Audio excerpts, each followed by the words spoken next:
नमस्कार दोस्तों, स्वागत है आपका पौराणिक स्टोरी टून में। भोला एक कबाड़ी का काम करता था। वो बहुत ही गरीब था। उसके परिवार में उसकी पत्नी शांति और एक छोटी बेटी थी और उनके काका भी उनके साथ ही रहते थे। भोला गली गली में जाकर कबाड़ इकट्ठा करता था। वो लोगों के घरों से पुराने कबाड़ खरीदता और फिर उसे दुकान पर ले जाकर बेच देता था। कबाड़ को बेचने के बाद दुकान का मालिक गंगाराम जो पैसे उसे दे देता था, उसी से ही उसके घर का गुजारा चलता था। एक दिन भोला कबाड़ी वाले की आवाज लगाते हुए गांव की गलियों से गुजर रहा था। शाम ढलने वाली थी। उसने सोचा कि अब दुकान पर जाया जाए, क्योंकि शाम हो चुकी थी। इसीलिए अब कौन मुझे शाम के समय कबाड़ बेचेगा। ये सोचकर भोला अपना ठेला लेकर दुकान की ओर चल दिया। दुकान पर पहुंचा तो दुकान का मालिक गंगाराम उससे कहने लगा, अरे भोला, आज तो जल्दी आ गया। भोला ठेले से सामान उतारते हुए बोला, अरे भैया, आज मैं बहुत थक गया हूँ। पूरा दिन तेज धूप थी। दुकान का मालिक गंगाराम उससे कहने लगा, अरे तू इतनी मेहनत करता है, अपने साथ ग्लूकोज क्यों नहीं रखता। तब भोला उनसे कहने लगा, हाँ भैया, आप सही कह रहे हैं। मेरी पत्नी शांति भी यही कह रही थी। कल से मैं बाजार से ग्लूकोज खरीद लूंगा। गंगाराम एक बोरी की तरफ इशारा करते हुए बोला, अच्छा भोला सुन, ये कबाड़ लेते जा और जो कूड़े का ढेर तेरे घर के रास्ते में पड़ेगा वहां फेंक देना। भोला ने उस बोरे को उठाया और अपने ठेले पर रखकर वहां से चल पड़ा। गंगाराम उससे कहने लगा कि भोला, अगर तुम्हें कुछ पैसों की जरूरत हो तो तुम ले लो। तेरा बाकी हिसाब मैं कल कर दूंगा। आज जल्दी घर जाना है। भोला गंगाराम से कहने लगा, कोई बात नहीं भैया, कल दे देना। उसके बाद भोला ठेले को लेकर अपने घर की तरफ बढ़ गया। रास्ते में कूड़े का ढेर था। भोला उस बोरे को ठेले से उतारकर कूड़े के ढेर पर डालने के लिए चला गया और थोड़ा अंदर की तरफ कूड़े को फेंकने लगा ताकि कूड़ा सड़क पर ना आ जाए। अब तक सूरज छुप गया था। उसे लगा कि कूड़े में कुछ चमक रहा है, तो वो उस तरफ ध्यान से देखने लगा। वहां से कूड़ा हटाने के बाद उसने देखा वहां एक लंबा बांस पड़ा था, मगर उसे वह बांस बहुत ही कीमती दिखाई दे रहा था। जैसे ही उसने उस बांस को उठाया तो उसकी चमक खत्म हो गई। ये किसी खाट का बांस लग रहा था, क्योंकि ये दोनों तरफ से छिला हुआ था। फिर उसने देखा वहीं कूड़े के ढेर में वैसा ही एक और बांस दबा हुआ था। उसने वो दोनों बांस वहां से उठाए तो उसे वहीं पर वैसे ही दो बांस और मिल गए। उन्हें देखकर वो समझ गया कि किसी ने ये पूरी खटिया खोलकर यहाँ फेंक दी है। उसके बाद उसने थोड़ी मेहनत और करके उसके पाए भी खोज लिए। उसको उस खटिये के चारों पाए मजबूत स्थिति में मिल गए। भोला अब अपने आप से कहने लगा कि चलो, ये तो बढ़िया रहा, पूरी खाट ही मिल गई। अब इसे जोड़कर बुन लूंगा। आराम करने के लिए घर पर एक और खाट हो जाएगी। उसने वहां से चारों बांस और चारों पाए उठाए और अपने घर की तरफ चल पड़ा। घर जाकर वो अपनी पत्नी से कहने लगा, देखो शांति, आज मुझे कूड़े के ढेर में से क्या मिला है। शांति बोली, ये तुम क्या उठा ले आए हो? ये तो पूरी टूटी हुई खटिया लग रही है। भोला कहने लगा, अरे ये टूटी हुई नहीं है, बस ढीली होकर खुल गई होगी और कोई अमीर आदमी इसे वहां कूड़े के ढेर में फेंक दिया होगा। मैं इसे कल ही ठीक करूंगा।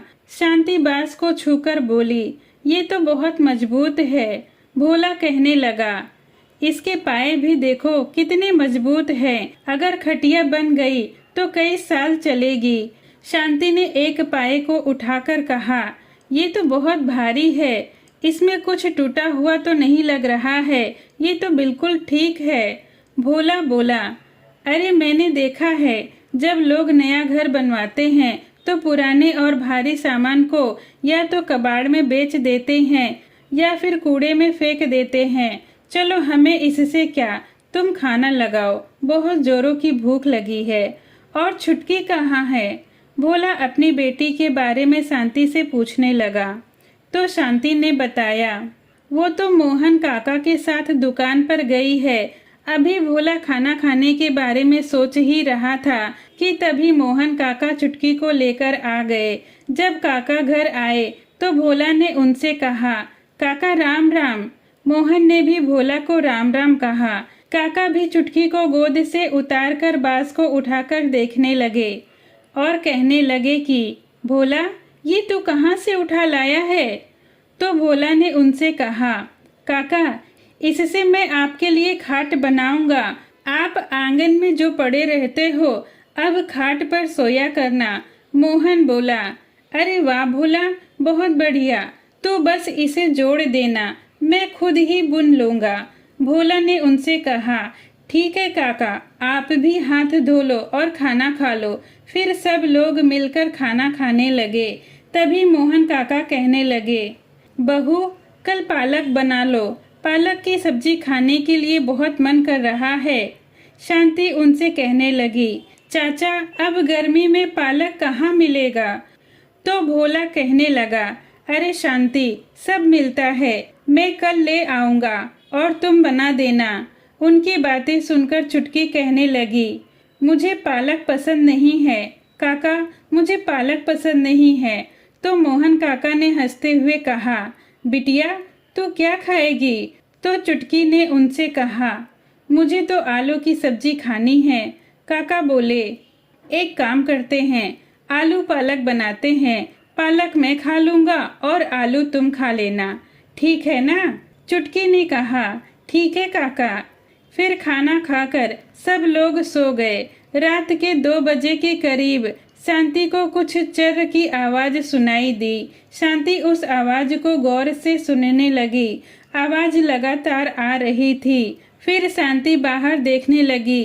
बाहर तो काका सो रहे थे, अब आवाज नहीं आ रही थी। जैसे ही वह पीछे की ओर मुड़ी, सारे बांस और पाए हवा में उड़ गए। एकदम जैसे ही वह पीछे मुड़ी तो सबके सब अपनी जगह पर वैसे ही रखे थे। उसे ये समझ नहीं आया कि आवाज कहाँ से आ रही थी। फिर शांति वहां से वापस जाकर सो गई और मन में सोचने लगी कि शायद ये मेरा वहम है। बाहर बांस और पाए फिर से हवा में उठे और खुद ही ऐंठने लगे, जैसे कि वो अपनी सालों की अकड़न को दूर कर रहे हो। 2 बांस उठकर आए और मोहन काका के ऊपर खड़े हो गए और उनके पीछे पीछे 2 और बांस और चारों पाए भी आ गए। सबके सब आकर काका के ऊपर लटक रहे थे और लहरा रहे थे, मानो कि वो काका को पहचान रहे हो। अगली सुबह जब मोहन सोकर उठा तो उसने चारों बांस और उन पाए को मोहन काका के पास गिरे हुए देखा तो उसने आश्चर्यचकित होकर मोहन काका को जगाया। भोला उनसे कहने लगा, काका उठो। काका अंगड़ाई लेते हुए उससे कहने लगे, क्या हुआ बेटा? वो उठकर बैठ गए। भोला उनसे कहने लगा, काका, तुमने ये बांस और पाए अपने चारों तरफ क्यों फैला रखे हैं? उसकी बात सुनकर काका बोले, अरे बेटा, मैं तो रात को ऐसे ही सो गया था, ये मैंने नहीं रखा। भोला उनसे कहने लगा, तुम रहने दिया करो काका, हर रात शराब पीकर सोते हो, रात में इन बांस और पाए को देख रहे होंगे और ऐसे ही सो गए होंगे। काका अपना सर खुजलाते हुए बोले, बेटा, मुझे तो कुछ याद नहीं आ रहा है, पर हो सकता है ऐसा ही हुआ होगा जैसा तुम कह रहे हो, क्योंकि तुम तो जानते ही हो कि मुझे बिना पिए नींद कहाँ आती है। भोला कहने लगा कि हाँ काका, मैं समझ रहा हूँ। और उसके बाद उसने सारे पाए और बांस को उठाकर एक तरफ रख दिया। भोला नहा धोकर शांति को आवाज लगाकर पूछने लगा, चुटकी स्कूल चली गई क्या?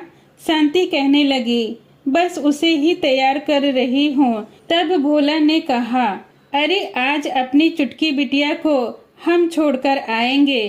तभी काका बीच में आकर बोले, क्यों भोला, आज काम पर नहीं जा रहा? भोला ने उनसे कहा, नहीं काका, आज चुटकी को स्कूल छोड़कर आपकी खाट तैयार करूंगा। काका ने कहा, बहाने मत बनाओ, चुटकी को स्कूल मैं छोड़कर आता हूँ, तब तक तू खाट बना दे और उसके बाद तुम अपने काम पर निकल जाना, बाकी खाट दिन में मैं बना दूंगा। भोला ने कहा, ठीक है काका। इसके बाद काका चुटकी का बैग पकड़कर, उसकी उंगली पकड़कर उसके स्कूल के लिए निकल गए। भोला भी हथौड़ी लेकर खाट के पाए और बांस को जोड़ने लगा। चारों तरफ से पाए और बांस जोड़कर उसने खाट तैयार कर दी। तभी मोहन काका चुटकी को स्कूल छोड़कर आ गए। काका कहने लगे, अरे वाह भोला, तुमने तो खाट बहुत जल्दी तैयार कर दी।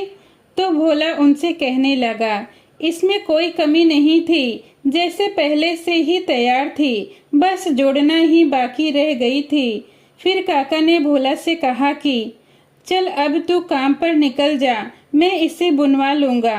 भोला ने कहा, काका इसे तुम मत बुनना, मैं इसे कल खुद बुनूंगा, मैं इसके लिए आज बाजार जाकर निवार ले आऊंगा। काका भोला से बोले, चल बेटा, ये भी ठीक है। खाट को एक कोने में खड़ा करके भोला अपना टिफिन उठाकर घर से निकल गया। भोला जब गंगाराम की दुकान पर पहुंचा तो गंगाराम ने उसे पैसे देते हुए कहा, भोला मैंने तेरा हिसाब कर रखा है। भोला ने उनसे पैसे लिए और अपनी जेब में रख लिया। तो गंगाराम ने कहा, इन्हें गिन तो ले।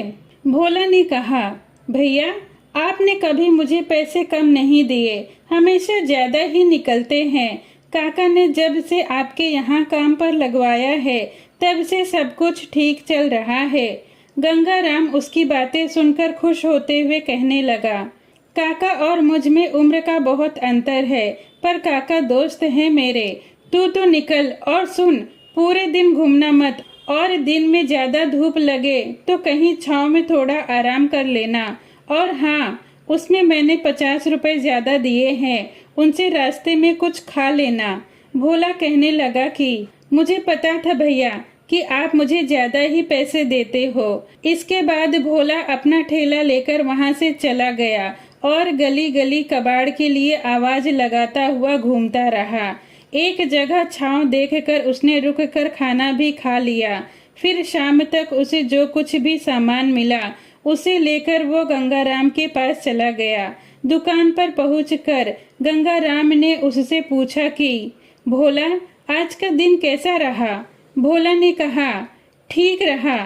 ये कहकर उसने ठेले पर जो सारा सामान था वो उलट दिया। जब वो वहां से निकलने लगा तब गंगाराम ने उससे कहा, अरे भोला पैसे तो लेते जा। तो भोला ने गंगाराम से कहा, सुबह लूंगा, सुबह के समय आपके हाथों से पैसे लेना बहुत शुभ रहता है। गंगाराम हंसते हुए कहने लगे, जैसे तेरी मर्जी। उसके बाद भोला दुकान से टॉफी लेता है और अपने घर पर पहुंचता है। टिफिन रखते ही चुटकी भागकर उससे लिपट गई। वो भी चुटकी को गोद में उठा लेता है और दुकान से लाई हुई टॉफी उसे दे देता है। फिर वो शांति को आवाज लगाता है तो शांति कहती है, तुम आ गए? भोला कहता है कि हाँ मैं आ गया। मोहन काका कहाँ हैं? शांति ने कहा, पता नहीं, शायद चौपाल पर होंगे।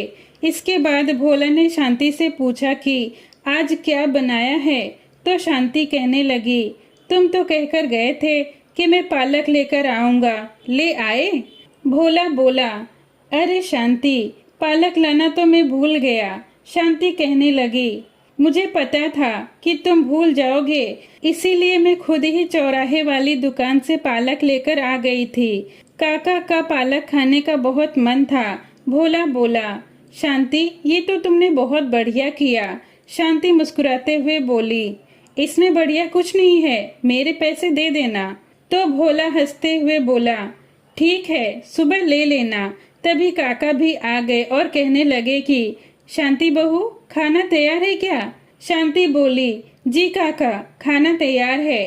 काका बोले, तो जल्दी से लगा दे, आज तो पालक बनाया है ना। उसके बाद शांति सबके लिए खाना लगा देती है। चुटकी भी पालक निकाल निकाल कर खा रही थी। उसके बाद सब लोग खाना खाकर सो गए। आज रात फिर जब 2 बजे तो एक खट की जोरदार आवाज आई। उस आवाज को सुनकर शांति और भोला की आंख खुल गई। भोला कहने लगा कि शांति, बाहर से कोई आवाज आ रही है क्या? शांति कहने लगी कि हाँ, शायद कुछ टूटने या गिरने की आवाज थी। भोला उठकर आंगन की ओर आया। बाहर मच्छरदानी लगाकर काका सो रहे थे। भोला के पीछे पीछे शांति भी आ गई। फिर खिड़की से भोला चारों तरफ देखने लगा। उसे कुछ भी नजर नहीं आ रहा था। उसकी नजर उस कोने में गई जहां पर खाट रखी हुई थी। उसने देखा कि खाट बिछी हुई है। भोला कहने लगा, अरे शांति, मैंने वो खाट सुबह उस कोने में खड़ी कर दी थी, इसीलिए वो हवा के कारण नीचे गिर गई होगी। शांति खाट को देखकर बोली, ये गिरी हुई कहाँ है? ये तो बिछी हुई है। भोला कहने लगा, अरे मेरा मतलब हाँ, गिरकर बिछ गई होगी।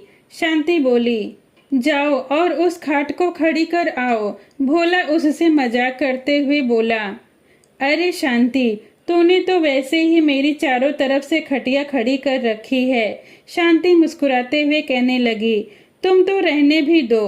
भोला कहने लगा कि अब खाट को ऐसे ही बिछी रहने दे, नहीं तो रात को फिर गिरेगी और आवाज करेगी।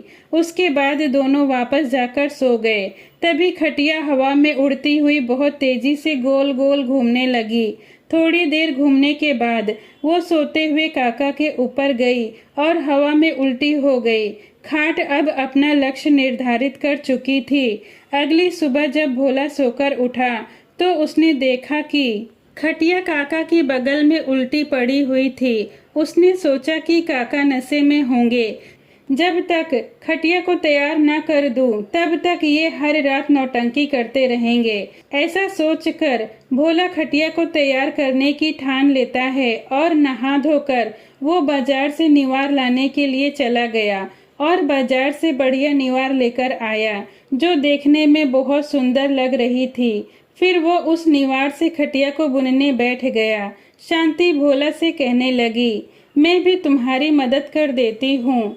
भोला ने कहा, तुम खाना बनाओ। आधा दिन बाजार से निवार लाने में बीत गया और बाकी आधा दिन इस खटिया को बुनने में चला जाएगा। अगर खाना नहीं बना तो सब भूखे रह जाएंगे। तभी उधर से काका आ गए और काका उससे कहने लगे, अरे बेटा, तूने खटिये को बुनना शुरू कर दिया? ला मुझे दे, एक तरफ से मैं बुनता हूँ। भोला उनसे कहने लगा, अरे काका, आप तो रहने ही दो, मैं इसे खुद ही बुन लूंगा। तभी शांति बीच में कहने लगी, काका, आप चुटकी को स्कूल से ले आओ, उसे स्कूल से छुट्टी हो गई होगी। काका कहने लगे, ठीक है, मैं चुटकी को लेकर आता हूँ। भोला निवार में फंदे लगा लगा कर खटिया बुनना शुरू कर देता है। चारों तरफ घूम घूम कर वो पूरे तन मन से खटिये को बुन रहा था। शांति भी चूल्हे पर रोटी बना रही थी और भोला को खटिया बनाते हुए देख रही थी। तभी काका चुटकी को स्कूल से लेकर आ गए। चुटकी काका की गोद से उतरकर भोला के पास चली गई और उससे कहने लगी, पापा, मैं स्कूल से आ गई। भोला कहने लगा, अरे वाह मेरे बेटा, चलो जल्दी से कपड़े बदल लो और देख बेटा, मैं बाबा के लिए खाट बना रहा हूँ। चुटकी कहने लगी, क्या इस पर बाबा सोएंगे? भोला बोला, हाँ बेटा, आज से बाबा इसी खाट पर सोएंगे। चुटकी उछलते हुए कमरे में चली गई। काका अपनी बीड़ी का बंडल निकालकर बीड़ी जलाने लगे। तभी भोला ने कहा, काका, बीड़ी कम पिया करो। काका भोला से बोले, अरे बेटा, तुम मेरी बीड़ी के पीछे मत पड़ा करो, जब देखो तब मुझे बीड़ी पीने के लिए रोकते रहते हो। भोला ने कहा, काका, तुम्हें पता है, बापूजी भी बीड़ी पी पी कर उम्र से पहले ही चले गए, तुम भी लगे रहते हो। काका उनसे कहने लगा, अरे बेटा, मैं कहीं नहीं जाने वाला, वरना अपने बच्चों को शहर छोड़कर मैं तेरे पास गांव में क्यों रहता। तभी शांति बीच में बोली, अपने बच्चों से आपका क्या मतलब है? क्या हम आपके बच्चे नहीं हैं? काका कहने लगे, तुम ही तो मेरे बच्चे हो, मेरा तो यही परिवार है। आज्ञाकारी बेटा है, सेवा करने वाली बहू है, और इस बूढ़े को क्या चाहिए? तभी इतने में चुटकी वहां आ गई और बोली, मैं आपकी कुछ नहीं काका। काका बीड़ी फेंककर उसे गोद में उठा लिए और बोले, तू तो मेरी जान है। फिर भोला उनसे पूछने लगा, काका देखना मैं खाट सही बुन रहा हूँ। काका खाट की तरफ आकर उसे देखने लगे और बोले, अरे वाह भोला, खाट तो तुमने बढ़िया बनाई है, मगर थोड़ी ढीली रह गई, पेचकस से खींच कर कसना होगा। भोला कहने लगा, वो तो मैं अभी कर दूंगा। काका बोले, हाँ तो सब ठीक है। उसके बाद भोला पेचकस उठाता है तो शांति उससे बोली, पहले खाना खा लो, उसके बाद ये सब करते रहना। शांति की बात सुनकर भोला ने कहा, हाँ ये भी ठीक रहेगा। भोला हाथ पैर धोकर खाना खाने के लिए बैठ गया। काका उन्हें गांव भर की खबर बताते रहे। खाना खाने के बाद भोला फिर से खाट को तैयार करने लगा। शांति भोला से बोली, ये खाट तो बहुत सुंदर लग रही है। भोला ने कहा, देखो अब ये कोई नहीं कह सकता कि ये कूड़े के ढेर से मिली है। शांति बोली, अब तुम भी ये कहना भूल जाओ, सबसे यही बोलना कि बहुत महंगी खाट खरीदी है। भोला ने कहा, वैसे तो ये लग भी बहुत अच्छी रही है। शांति कहने लगी, और क्या, बहुत सुंदर खाट बनी है। इस तरह से खाट बनकर तैयार हो गई और उस रात को काका का बिस्तर उसी खाट पर लगाया गया। मच्छरदानी लगाकर काका उस खाट पर लेट गए तो भोला उनसे पूछने लगा, और काका ठीक हो? काका कहने लगे, बढ़िया बेटा, बहुत बढ़िया, बस बहू से कह देना एक लोटा पानी और रख जाए। भोला ने एक लोटा पानी भरकर काका के खाट के नीचे रख दिया और फिर वो भी सोने चला गया। जब रात के 2 बजे तो खाट फिर से हवा में उठी और वो गोल गोल घूमने लगी। काका को जब तक कुछ समझ में आता तब तक मच्छरदानी बिखर चुकी थी और खाट जमीन से 4 फुट ऊपर थी। काका घबराए हुए खाट को पकड़े बैठे थे। खाट साए साए की आवाज के साथ गोल गोल तेजी से घूम रही थी। काका उस पर बैठे हुए जोर जोर से चीखने की कोशिश कर रहे थे, लेकिन उनके गले से आवाज नहीं निकल रही थी। फिर एकदम से खाट रुक गई। काका चक्कर खाकर खाट से नीचे गिर पड़े और उन्हें चोट लग गई। काका ने सामने देखा तो खाट उनके सामने किसी दुश्मन की तरह खड़ी थी। काका घबराए हुए लाचारी से इधर उधर देख रहे थे। फिर खाट एकदम से उनके ऊपर गिरी, मगर काका करवट लेकर बच गए। मोहन काका भौचक्के से जमीन पर लेटे रहे। उनकी सांसें फूल रही थी। खाट फिर से हवा में खड़ी हो गई। काका हाथों से उसे रोकने की कोशिश करने लगे, मगर खाट इतनी भारी थी कि वो उसके नीचे दब गए। खाट उल्टी होकर उनके ऊपर गिरी और फिर खाट का बांस काका के सर में जा लगा। उनका सर फट कर लहूलुहान हो गया। काका वहीं गिरे पड़े और खाट भी उनके ऊपर थी। अगली सुबह भोला जब उठकर बरामदे में आया तो वहां का नजारा देखकर वो कांप गया और भागकर काका के पास पहुंचा तो काका बरामदे में उल्टे पड़े थे। उनके सर से खून बह रहा था। खाट एक ओर पड़ी थी। फिर भोला ने शांति को बुलाया। शांति भी कमरे से बाहर आई और काका की हालत देखकर बिलख उठी। उनकी आवाज सुनकर पड़ोसी भी इकट्ठा हो गए। काका के सर पर कपड़ा बांधकर उन्हें हॉस्पिटल ले जाया गया। डॉक्टरों ने काका को मृत घोषित कर दिया। डॉक्टरों ने उनसे कहा कि खाट से करवट लेते हुए नीचे गिर गए होंगे और पानी का लोटा सर में लग गया होगा, जिसके कारण चोट लग गई। नशे में तो रहते ही थे तो बेहोश हो गए होंगे और खून ज्यादा बहने की वजह से इनकी मौत हो गई। भोला रोता बिलखता हुआ काका को घर ले आया और सभी रिश्तेदारों को सूचना दे दी गई। पूरे घर में रोना पीटना शुरू हो गया। काका को शमशान ले जाया गया और उनका अंतिम क्रियाक्रम किया गया। शाम तक भोला घर लौट आया और मायूस होकर बैठा था। शांति बोली, चलो कुछ खा लो। भोला ने कहा, मुझे भूख नहीं लगी, तू खाना खा ले और चुटकी को भी खिला दे। शांति मायूस होकर अंदर चली गई और भोला वहीं काफी देर तक बैठा रहा। तभी गंगाराम आया। गंगाराम भोला को समझाते हुए बोलने लगा, भोला, ये सब अचानक कैसे हो गया?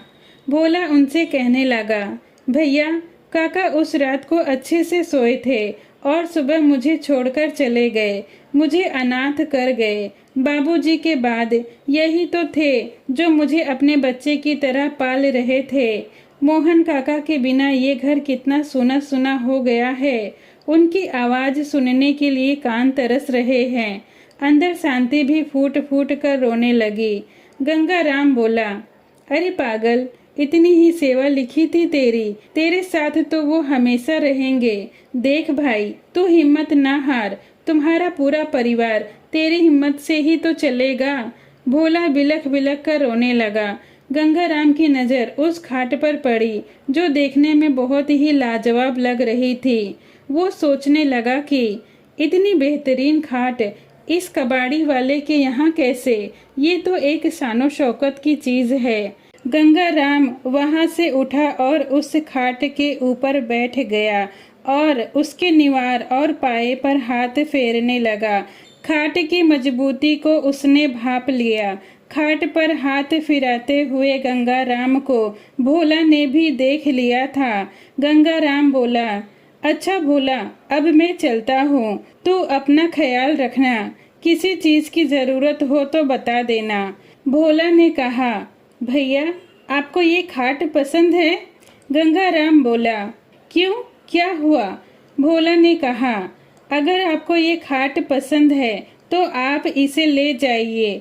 गंगाराम बोला, अरे नहीं भाई, मुझे जरूरत नहीं है। भोला ने कहा, देखो भैया, या तो इसे ले जाओ, नहीं तो मैं इसमें आग लगा दूंगा।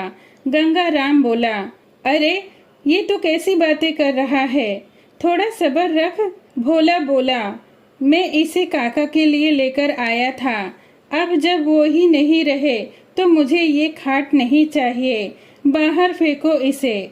गंगाराम बोला, अरे ठीक है, मैं इसे हटवा देता हूँ और जो तेरे पैसे बने तू ले लेना, मगर नाराज मत हो, ठीक है ना?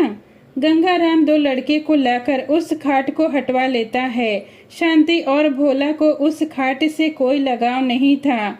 दोनों ही अपने उजड़े हुए संसार के लिए उस खाट को ही जिम्मेदार मान रहे थे, जो सच भी था।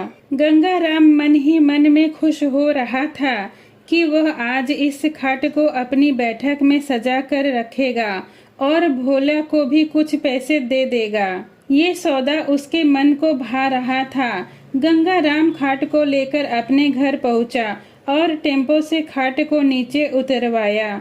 गंगाराम की पत्नी सावित्री कहने लगी, ये खाट आप कहाँ से उठा ले आए जी? गंगाराम ने पूरी कहानी अपनी पत्नी को बता दी। गंगाराम की बातें सुनकर सावित्री चौंकते हुए बोली, तुम गमी के घर से खाट ले आए हो? तुम्हें पता होना चाहिए कि आज तुम्हें उस घर से ये खाट नहीं लानी चाहिए थी जहां अभी अभी मृत्यु हुई है। गंगाराम बोले, अरे वो अभी दुख में है, इसीलिए उसने दे दी, कल जब वो होश में होगा तब थोड़ी ही देगा, इसीलिए इस खाट को मैं आज ही उठा लाया। सावित्री कहने लगी, ठीक है, जब उठा ही ले आए हो तो एक काम करो, आज इस खाट को बाहर ही रहने दो, गमी के घर से आई है, कल इसको धो पोंछ कर अंदर डलवा दूंगी। गंगाराम बोला, ठीक है, तब तक इसे मैं पीछे वाली कोठरी में रखवा देता हूँ। सावित्री बोली, ठीक है। गंगाराम उस खाट को पीछे वाली कोठरी में रखवा देता है। जैसे ही रात के 2 बजे चरर चरर की आवाज आने लगी। गंगाराम सावित्री को जगाते हुए बोला, सावित्री, कुछ आवाज आ रही है क्या? सावित्री कहने लगी, चूहा होगा, मुझे सोने दो, मैं बहुत थक गई हूँ। इसके बाद गंगाराम भी आंखें बंद करके सो गया। उधर कोठरी में खाट साए साए करके उड़ रही थी और बहुत तेजी से गोल गोल घूम रही थी, जैसे अपनी नई मंजिल में नया शिकार पाकर खुश हो रही हो। अगली सुबह जब सावित्री पीछे वाली कोठरी में गई तो कोठरी का सारा सामान इधर उधर बिखरा हुआ मिला और खाट भी एक तरफ उल्टी पड़ी थी। सावित्री भागकर गंगाराम के पास गई और घबराते हुए बोली, सुनिए जी, जरा पीछे वाली कोठरी में देखना क्या हुआ है। गंगाराम बोला, क्या हुआ है? तो वो कहने लगी, अरे आप आइए तो सही। गंगाराम सावित्री के पीछे पीछे कोठरी में पहुंचा तो कोठरी का हाल देखकर चौंकते हुए बोला, ये सब क्या हुआ है? सावित्री कहने लगी, मुझे क्या पता, मैं तो अभी सुबह यहाँ आई तो ये सब ऐसे ही अस्त व्यस्त था। तब गंगाराम कहने लगा, मैंने तुम्हें रात को कहा था कि कोई आवाज आ रही है। मैंने कोई आवाज सुनी थी मगर तुम बोली चूहा होगा। सावित्री बोली, मुझे क्या पता था, आज से पहले ना तो कभी ऐसा हुआ और ना ही कभी ऐसा देखा। गंगाराम कुछ सोचते हुए बोले, कह तो तुम ठीक रही हो, आज से पहले तो ऐसा कभी नहीं हुआ। रात में यहाँ जरूर कोई चोर आया होगा, मगर इस कोठरी में चोरी करने क्या आया होगा? फिर थोड़ा सोचकर गंगाराम बोला, अच्छा अब समझ में आया, चोर जरूर इस खटिये के लिए आया होगा। सावित्री बोली, इस खटिये के लिए घर में चोर घुस आएंगे? गंगाराम बोला, हाँ सावित्री, ये कोई मामूली खटिया नहीं है। मैं इसे देखते ही समझ गया था, इसकी लकड़ी अद्भुत है, जैसे बहुत कीमती हो। चोर जरूर इसे ले जाने की फिराक में आया होगा। सावित्री बोली, लेकिन वो इसे ले कैसे जाता? ये तो बहुत भारी है और इसे गांव के बीच से ले जाना भी नामुमकिन है। गंगाराम बोला, ये तो मैं भी जानता हूँ, तुम इसे आज ही धुलवाकर अंदर बैठक में रखवा देना, ये वहाँ की शोभा बढ़ाएगी। सावित्री कहने लगी, ठीक है जी, आज ही इसे मैं वहाँ रखवा दूंगी। ये कहकर गंगाराम दुकान पर चला गया। दोपहर में दुकान पर भोला आया। वो बहुत ही उदास मालूम पड़ता था, उसका चेहरा भी लटका हुआ था। गंगाराम ने उसे बड़े प्यार से पूछा कि वो कैसा है, तो भोला ने बिना कुछ बोले ही हाँ में सर हिला दिया। गंगाराम कहने लगा, भोला, तेरे कुछ पैसे बाकी हैं, उन्हें लेता जा, और तेरे खाट के भी तो पैसे देने हैं। भोला कहने लगा, भैया आप बस मुझे मेरी मेहनत के पैसे दे दो, खाट के मत दो। गंगाराम बोला, अरे क्यों भाई, तेरी चीज है, बता कितने दे दूं? भोला कहने लगा, भैया ये खाट मैंने काका के लिए बनाई थी, अब जब काका ही नहीं रहे तो अब मुझे ये नहीं चाहिए। ये न कभी मेरे पास आई और ये न कभी मेरी थी। अच्छा भैया मैं चलता हूँ। गंगाराम ने भोला का हाथ पकड़कर उसे अपने पास बिठाया और उससे कहने लगा, तुम मेरे छोटे भाई जैसे हो, मैं तुम्हें मायूस नहीं देख सकता। काका की उम्र हो गई थी, आज नहीं तो कल उन्हें जाना ही था, मगर हाँ ये भी सच है कि उन्हें इस तरह नहीं जाना था। पर भाई तू अपने आप को संभाल, शांति और चुटकी दोनों तेरे ही भरोसे हैं। ये कुछ पैसे तू अपने पास रख और अपने आप को संभाल। भोला पैसे लेकर वहां से अपने घर की तरफ चला गया। शाम को जब गंगाराम घर पहुंचे तो बैठक में वो खटिया और उस पर बिछा हुआ बिस्तर देखकर बहुत खुश हो गए। गंगाराम कहने लगे, सावित्री ये तो बहुत सुंदर लग रही है, तुमने बहुत अच्छे से बिस्तर लगा दिया है, जो कोई भी देखेगा वो कहेगा, वाह लाला जी आपने बैठक क्या रोशन की है, इस खाट से बैठक में 4 चांद लग गए हैं। सावित्री इस बात पर तुम्हें मेरी कुछ तो दाद देनी होगी, तुम्हारे पति की पारखी नजर है। उसकी बात सुनकर सावित्री भी इतराते हुए कहने लगी, ये तो मैं भी जानती हूँ कि आपकी पारखी नजर ना होती तो आप मुझसे शादी क्यों करते। गंगाराम बोला, अरे वाह, तुमने तो बातों ही बातों में अपनी खुद की ही तारीफ कर ली। फिर सावित्री गंगाराम से बोली, चलिए हाथ पैर धो लीजिए और खाना खा लीजिए। फिर दोनों खाना खाने लगे। गंगाराम बोला, सावित्री मैं तो आज इसी खाट पर ही सोऊंगा। सावित्री कहने लगी, ऐसा क्या है इस खटिया में? गंगाराम बोला, अरे सावित्री, आज से ये खटिया हमारा शाही पलंग होगा। सावित्री कहने लगी, आप ऐसे ही कुछ भी बोलते हो, आपका जहाँ मन करे वहाँ सोइए। फिर सावित्री ने गंगाराम का बिस्तर खाट पर ही लगा दिया।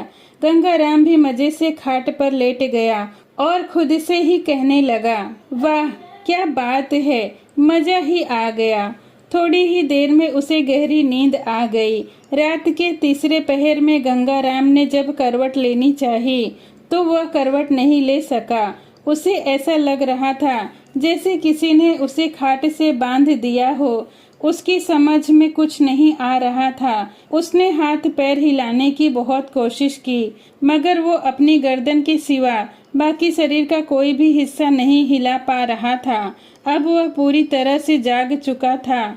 उसने पूरा जोर लगाकर अपने पूरे शरीर को हिलाया तो खाट भी थोड़ी सी हिल गई। उसने गर्दन उठाकर देखा तो वो देखकर हैरान रह गया कि उसका पूरा शरीर खाट के निवार से कसा हुआ था। ये देखकर वो अंदर तक कांप गया। उसने चिल्लाकर सावित्री को बुलाने की कोशिश की, मगर उसके गले से आवाज नहीं निकल रही थी। उसने डर के मारे छटपटाना शुरू कर दिया। तभी खाट उसको लेकर हवा में उड़ने लगी और बहुत तेजी से जोर जोर से घूमने लगी। गंगाराम सकपकाया सा छटपटा रहा था। उसके बाद एकदम से खाट उल्टी हो गई। उसके बाद खाट उड़ते हुए पास ही पड़ी कांच के मेज के ऊपर आ गई।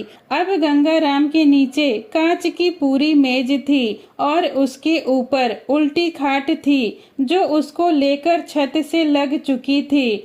उधर दूसरी तरफ भोला अपने घर में शांत बैठा था। तभी शांति उसके पास आई और बोली, अब आप खुद को संभाल लो। चुटकी को देखो, वो भी आपको देख देख कर चुप रहने लगी है। भोला अपनी गीली आंखों को पोंछते हुए बोला, काका उस खाट से पानी के लोटे के ऊपर गिरे होंगे। उनकी खाट के नीचे पानी का लोटा मैंने ही रखा था। मुझे क्या पता था कि वो लोटा ही काका की जान ले लेगा। शांति कहने लगी, अब अपने आप को संभालो, होनी को कौन टाल सकता है। चलो उठो और नहा धो लो और कुछ देर के लिए चुटकी के पास बैठो। उधर गंगाराम के घर कोहराम मचा हुआ था। गंगाराम बेहोश होकर एक लाश की तरह कमरे के एक कोने में पड़ा था। उसके पूरे शरीर पर खरोंचे थी। खाट अपनी जगह पर थी। जल्द ही ये बात भोला तक पहुंच गई। ये बात सुनकर वो भी भागता हुआ गंगाराम के घर पहुंचा।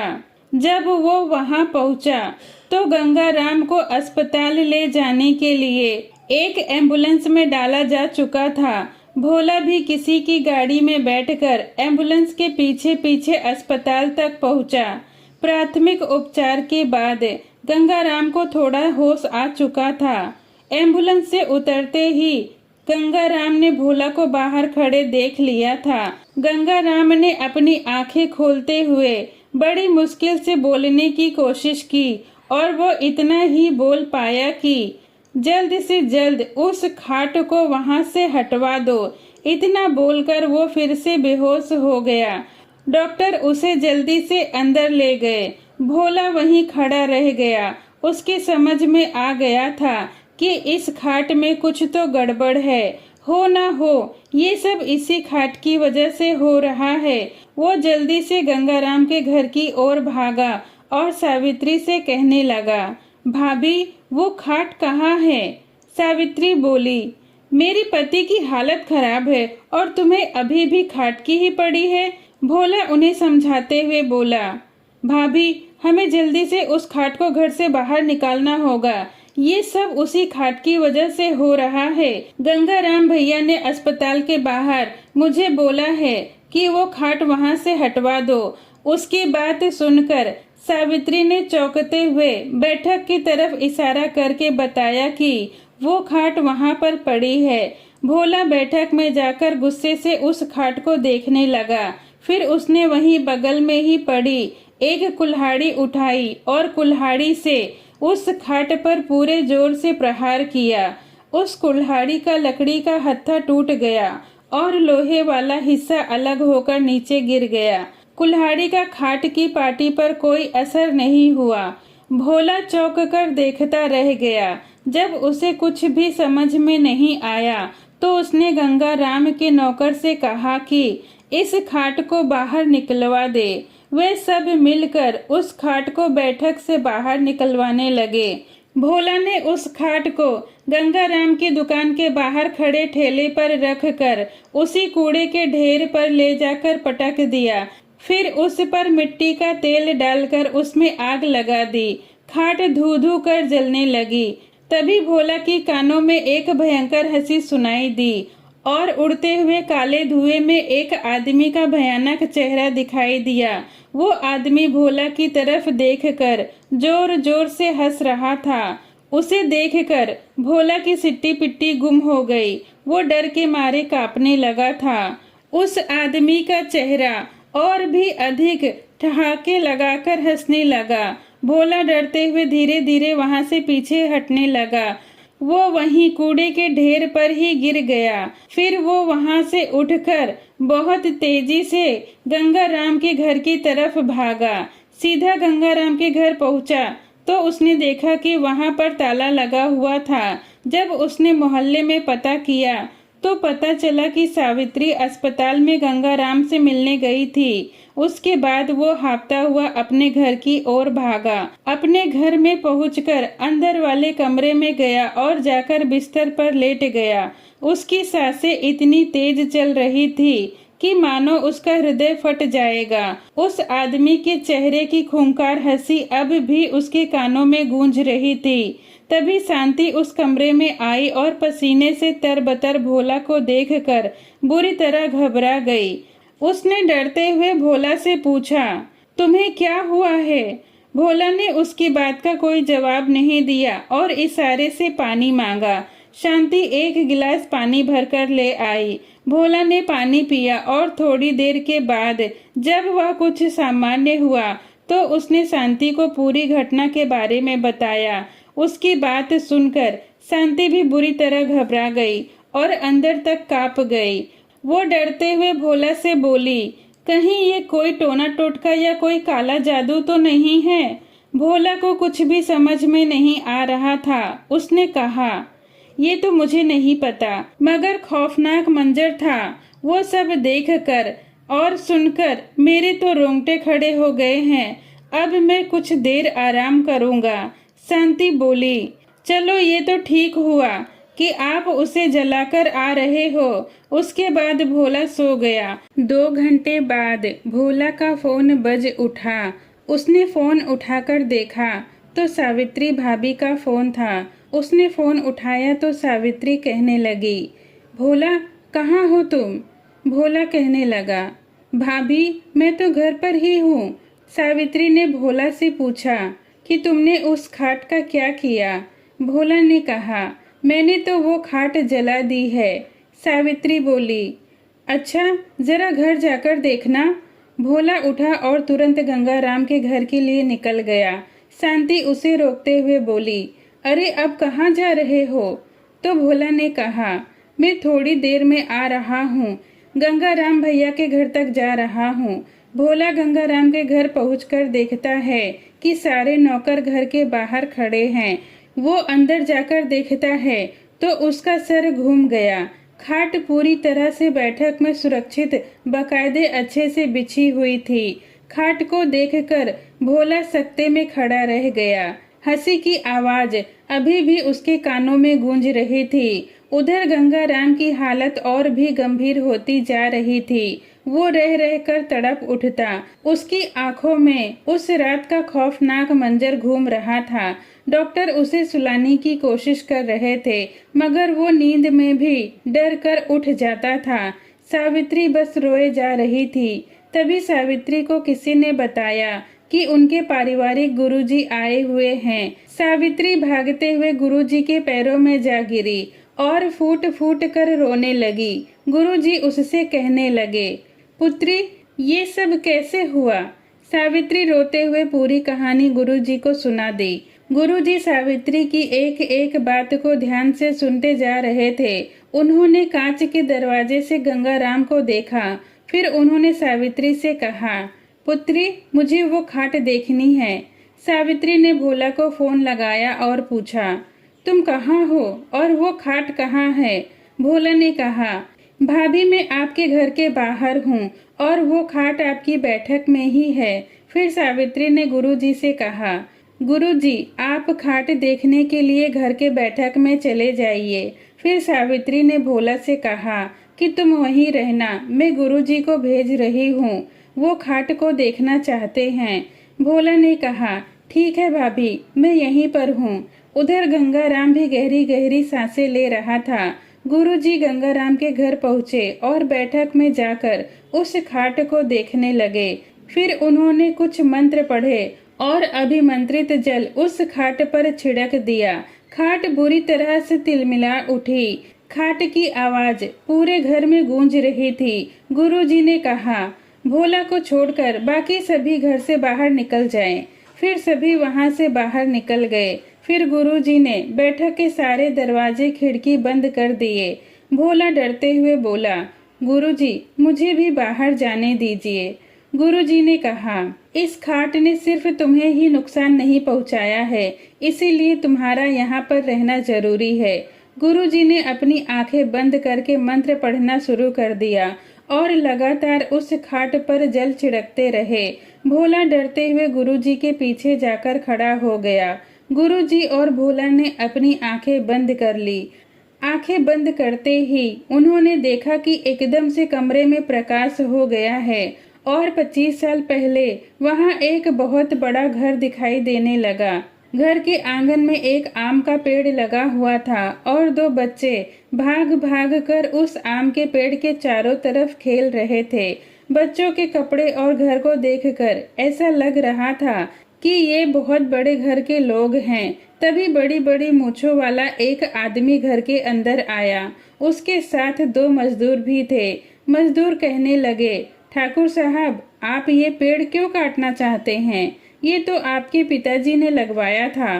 ठाकुर साहब कहने लगे, हाँ, ये मेरे पिता ने लगवाया था और मुझे आज भी लगता है कि इस पेड़ में वो आज भी जिंदा है, मगर अब मुझे यहाँ एक पानी का फव्वारा लगवाना है, इसीलिए मैं ये पेड़ कटवा रहा हूँ। लेकिन चिंता की बात नहीं है, मैंने इसके बदले 4 पेड़ खेत में लगवा दिए हैं। तभी ठाकुर की पत्नी आई और उनसे कहने लगी, सुनिए जी, वो 4 पेड़ जो आपने खेत में लगवाए हैं वो इसी आम के पेड़ के हैं और अब जब आप इस पेड़ को कटवा रहे हो तो इस पेड़ की लकड़ी से एक खाट और दरवाजे बनवा लेना। हमारे पूर्वज हमारे घर में ही रहेंगे।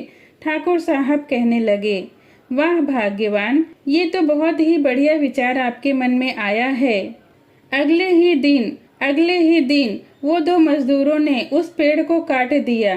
मजदूरों ने ठाकुर के पूरे घर को अच्छे से देख लिया था। वो अच्छे से समझ गए थे कि ठाकुर के घर में वो, उनकी पत्नी और 2 बच्चे और 2 नौकर ही रहते हैं। शाम होते ही नौकर अपने अपने घर चले जाते हैं।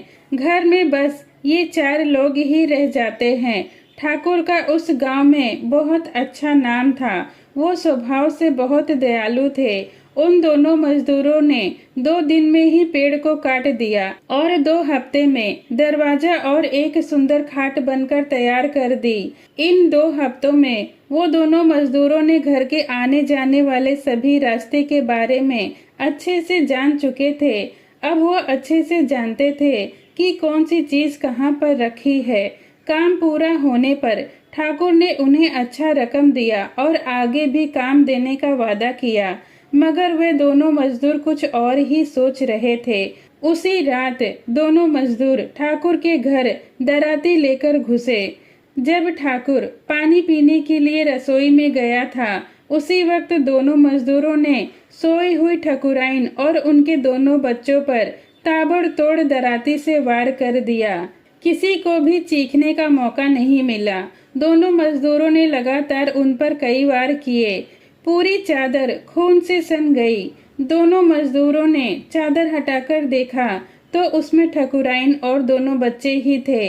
जैसे ही दोनों पीछे मुड़े तो ठाकुर क्रोध में खड़ा था। उन्हें देखकर ठाकुर की आंखें शोले की तरह भड़क उठी। दोनों मजदूरों ने हिम्मत करके ठाकुर के ऊपर हमला कर दिया, मगर ठाकुर शक्तिशाली था। उसने एक ही झटके में उन दोनों को उठाकर आंगन में फेंक दिया और दहाड़ता हुआ बोला, हरामखोरो, आस्तीन के सांप, मैं तुम्हें नहीं छोड़ूंगा। ठाकुर ने पहले मजदूर को हवा में उठाकर दीवार पर दे मारा और दूसरे मजदूर के मुंह पर जोरदार मुक्का दिया। दोनों मजदूर लगभग ढेर हो गए थे। ठाकुर ने उन दोनों को उठाया और फिर जमीन पर पटक दिया।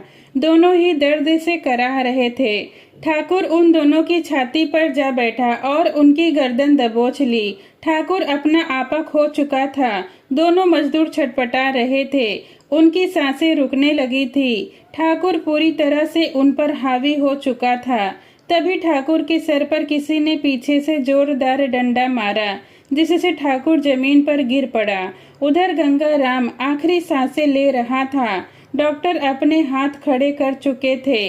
डॉक्टरों ने सावित्री से कह दिया कि हम इन्हें बचाने का पूरा प्रयास कर रहे हैं, पर हमारी कोई भी दवा इन पर काम नहीं कर रही है। हमें कुछ समझ में नहीं आ रहा है कि इनकी हालत में सुधार क्यों नहीं हो रहा है। सावित्री का रो रो कर बुरा हाल था। वो मन ही मन दुआ कर रही थी। उधर गुरुजी और भोला खाट की पूरी कहानी समझने में लगे थे। ठाकुर सर पकड़कर जमीन पर बेहोश होकर गिर गए।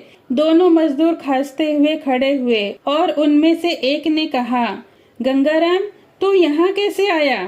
गंगाराम कहने लगा, रमेश काका, मैंने आपकी और मोहन काका की बातें सुन ली थी, इसीलिए मैं आपके पीछे पीछे चला आया कि शायद ठाकुर के घर लूट में कुछ पैसे मुझे भी मिल जाएंगे। मोहन काका कहने लगे, ये कौन है रमेश? रमेश ने कहा, अरे ये मेरे पड़ोस में रहता है, बहुत तेज लड़का है। तेज तो दिख रहा है, इसी ने तो आज हमारी जान बचा ली, वरना ठाकुर तो हमें निपटा ही देता। गंगाराम ने कहा, काका, इसे जल्दी से खत्म करो, वरना ये हम सब पर भारी हो जाएगा। तीनों ने पास ही पड़ी आम की खाट पर ठाकुर को पटक दिया और मोहन काका ने एक झटके में ठाकुर की गर्दन काट दी। पूरी खाट पर ठाकुर का खून फैल गया। रात के अंधेरे में खाट पर बिस्तर लगा हुआ था, इसीलिए खाट को कोई नहीं देख पाया। फिर रमेश, मोहन और गंगाराम ने ठाकुर के घर में जमकर लूट की और वहां से निकल गए। अगली सुबह जब गांव वालों को इसके बारे में पता चला तो वे सब ये देखकर सुन्न रह गए।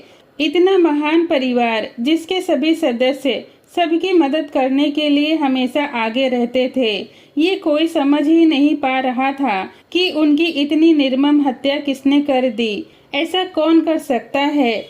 कुछ महीने के बाद इस केस को निष्क्रिय घोषित कर दिया गया। ठाकुर का वो मकान जो कभी हंसी से गूंजता था, वो अब वीराना हो गया था। आजकल रात में पड़ोसियों को वहां से अजीब अजीब आवाजें आने लगी थी।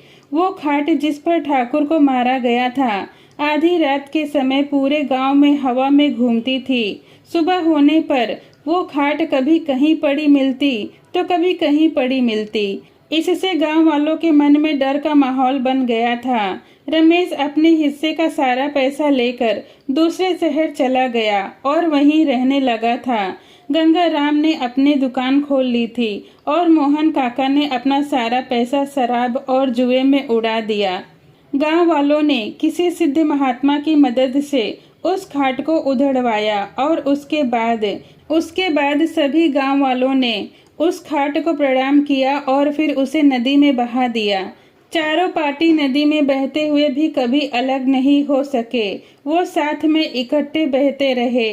चारों पार्टी बहते बहते एक नगर में पहुंच गए, जिस नगर में रमेश ठाकुर का धन लेकर गया था। रमेश उसी दिन उस नदी में नहाने के लिए उतरा और उस नदी के अंदर खाट पूरी जुड़कर उस पर हावी हो गई थी। नदी के अंदर ही रमेश पर भरपूर वार हुए थे, जिससे नदी के पानी में उथल पुथल मच गई थी। थोड़ी देर में नदी के पानी में चारों तरफ खून ही खून फैल गया था। रमेश के शव का तो पता भी नहीं चला, मगर इस खाट का इंतकाम अभी पूरा नहीं हुआ था। वो फिर टुकड़ों में बहती रही। एक दिन एक मछुआरे के जाल में फंस गई। मछुआरे ने उसे नदी के बाहर निकालकर फेंक दिया। उसके बाद कूड़ा उठाने वाली गाड़ी नदी के किनारे का सारा कचरा उठाकर ले गई और शहर के कूड़े के उस ढेर में डाल दिया, जहां से वो भोला को मिली थी। कूड़े के ढेर में सालों तक दबी रही और अपने प्रयोजन का इंतजार करती रही, जिसके सहारे वो अपना बदला पूरा कर सके। फिर एकदम से कमरे का प्रकाश लुप्त हो गया। उसके बाद गुरुजी और भोला की आंखें खुल गई। गुरुजी गहरी सांस लेते हुए बोले, ये तो गंगाराम अपने किए की सजा भुगत रहा है। भोला कहने लगा, हाँ, और मोहन काका ने भी अपने किए की सजा भुगती है। वो बताते तो थे कि रमेश काका नदी में गायब हो गए थे, मगर इन तीनों ने अपने इस कुकर्म के बारे में कभी किसी को नहीं बताया। गुरुजी कहने लगे, बताते भी तो कैसे बताते? तुम्हारे काका ने कभी भी इसके बारे में किसी को बताने के लिए नहीं सोचा होगा। शायद इसलिए वो अपने जीवन में कभी सुखी नहीं रहे। उनके बच्चों ने भी उन्हें दूर कर दिया और उनकी मृत्यु भी इस भयानक तरीके से हुई। भोला कहने लगा, गुरुजी, मगर इन सब की मौत में मैं एक स्रोत की तरह क्यों प्रयोग किया गया? शुरू में ठाकुर के आम के पेड़ काटकर काका ने ही तो खाट बनाई थी, तो जब मैं उसे लाया तो वह उस खाट को क्यों नहीं पहचान सके? गुरुजी ने भोला को समझाते हुए कहा कि उन्होंने वो खाट बनाई थी, तब ये खाट मायावी नहीं थी। उस खाट में शक्तियां ठाकुर की मौत के बाद आई, क्योंकि ठाकुर की मौत इसी खाट पर हुई थी, तो हो न हो उनकी आत्मा इसी खाट में बस गई। दूसरा ये कि ये खाट ठाकुर के पूर्वजों की तरह थी। जब पूर्वज अपने सामने अपने खानदान को खत्म होते देखेंगे तो क्या अनर्थ करेंगे, तुम ये सोच भी नहीं सकते हो। इसकी कल्पना भी कर पाना मुश्किल है कि वो क्या क्या अनर्थ कर सकते हैं। ये खाट अपना बदला ले रही है, तुम बस प्रयोजन मात्र थे। काका इस खाट को इसलिए नहीं पहचान पाए क्योंकि ये खाट उनका काल बनकर आई थी, और काल की पहचान कौन कर सकता है? भोला हाथ जोड़कर गुरुजी से कहने लगा, गुरुजी, आप इतना कुछ जानते हो तो आप कैसे भी करके गंगाराम भैया को बचा लीजिए।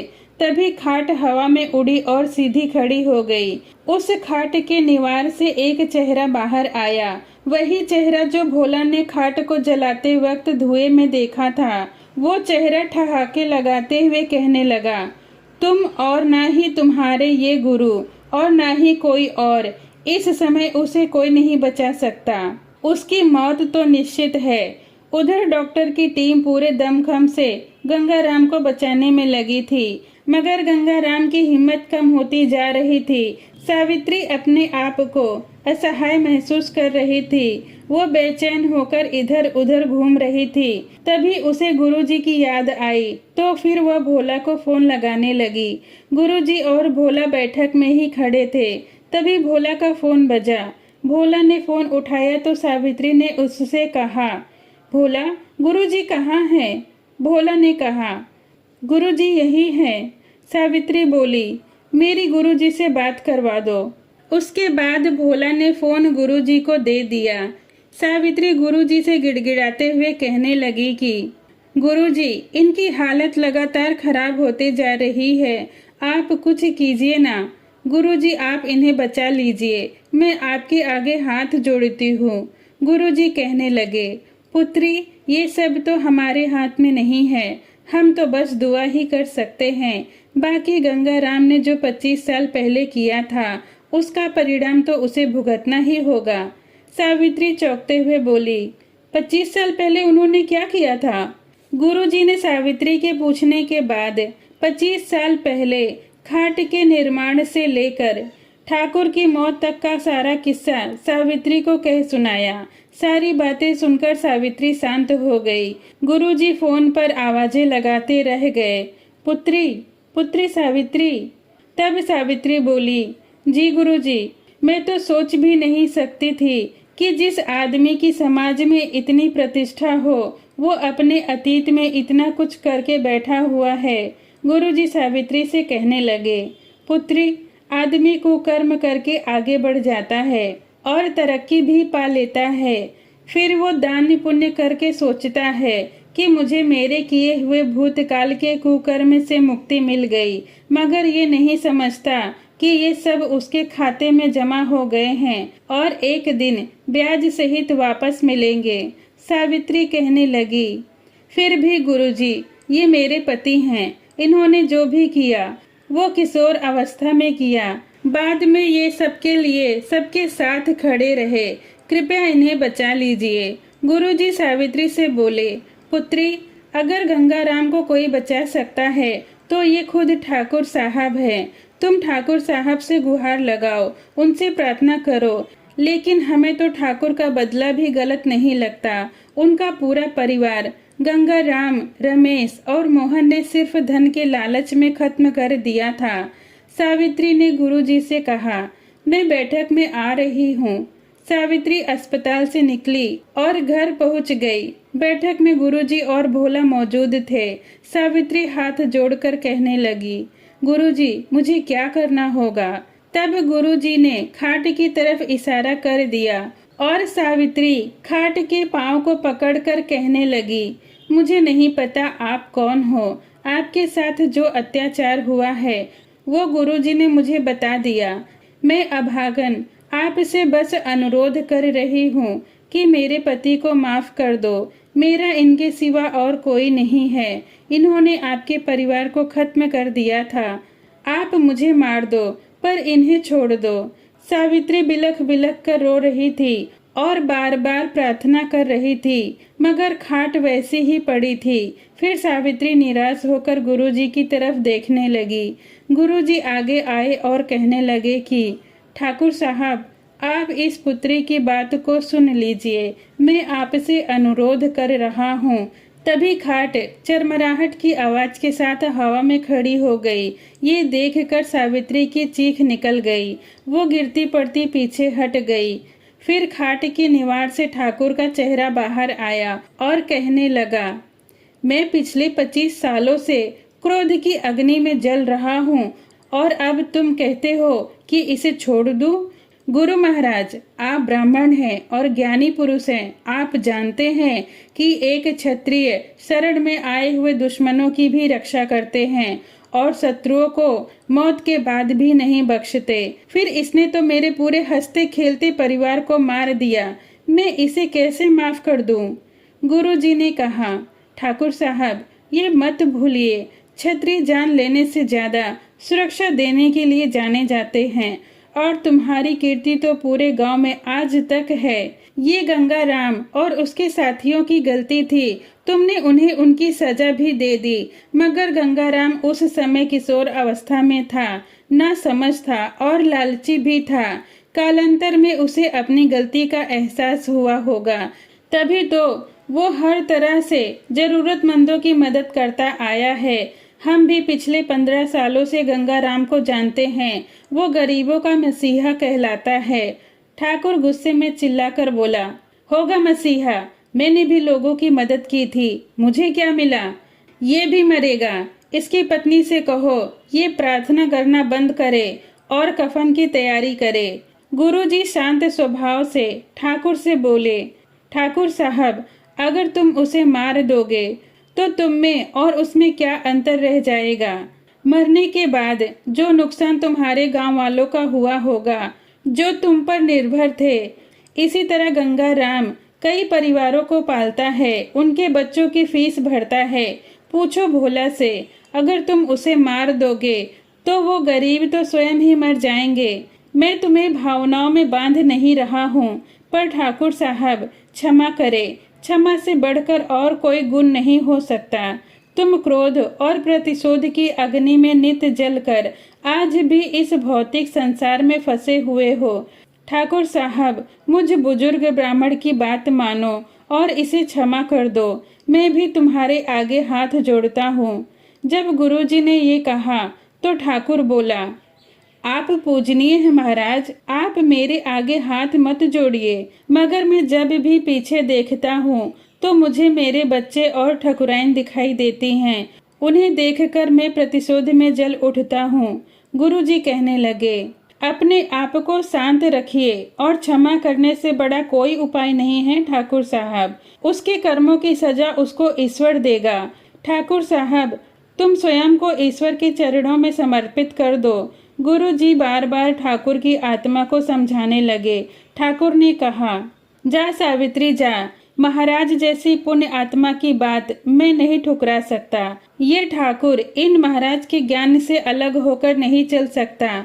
मैं इस ज्ञानी व्यक्ति का सम्मान करता हूँ और तेरे पति की जान बख्शता हूँ। जा, छोड़ दिया मैंने तेरे पति को, माफ कर दिया गंगाराम को और भूल गया मैं अपने प्रतिशोध को। मगर उससे कह देना कि गरीब और जरूरतमंदों की हमेशा मदद करता रहे, वरना मैं फिर लौट कर आऊंगा।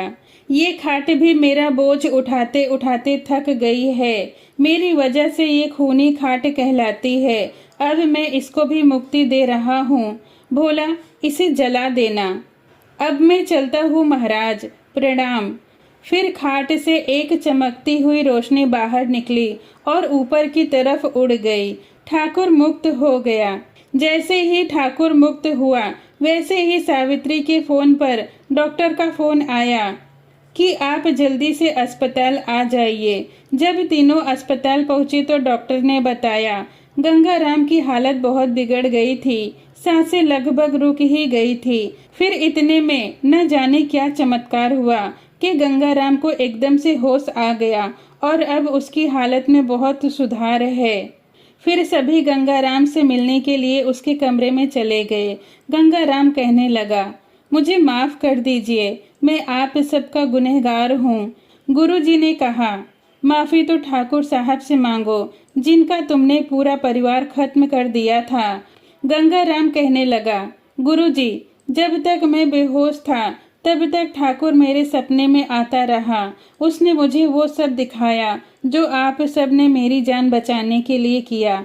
मैं आप सबका आभारी हूँ। और भोला, तुम खाट को ऐसे ही नहीं जलाओगे, हम उसका विधि पूर्वक क्रियाक्रम करेंगे। मैं उस समय लालच में पड़कर बहुत बड़ा काम कर गया। मेरी समझ में कभी नहीं आया कि माफी मैं किससे मांगू। भोला, इसलिए मैं कभी भी तुम्हारे काका से नहीं मिला, क्योंकि हम दोनों आपस में नजरें नहीं मिला पा रहे थे। गुरुजी ने कहा, चलो तुम ठीक हो जाओ, फिर देखते हैं क्या करना है। एक हफ्ते बाद जब गंगाराम ठीक हो गया तो घर आकर उसने खाट को प्रणाम किया और उससे माफी मांगी। फिर गुरुजी के द्वारा क्रियाक्रम की प्रक्रिया की गई और खाट को अग्नि के हवाले की गई। सबने हाथ जोड़े।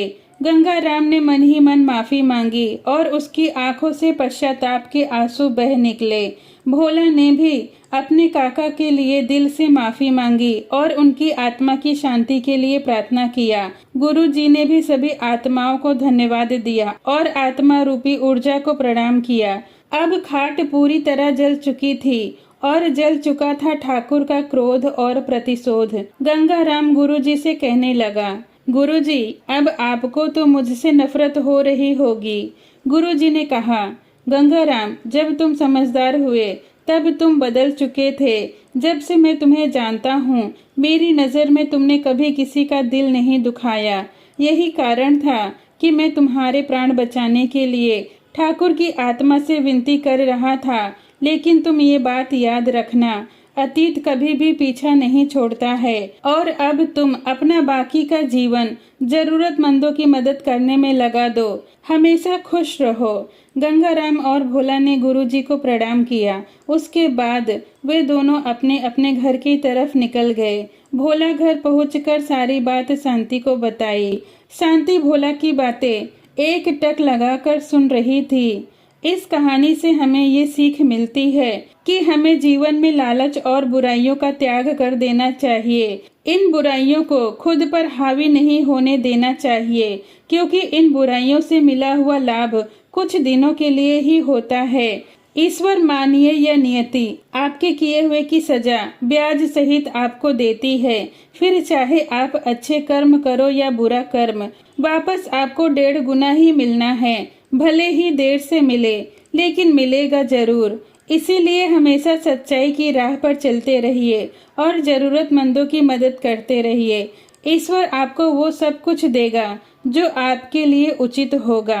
आशा है आपको ये कहानी पसंद आई होगी। पसंद आई हो तो वीडियो को जरूर लाइक करें। ऐसी ही कहानियों के लिए मेरे चैनल को सब्सक्राइब करें। धन्यवाद।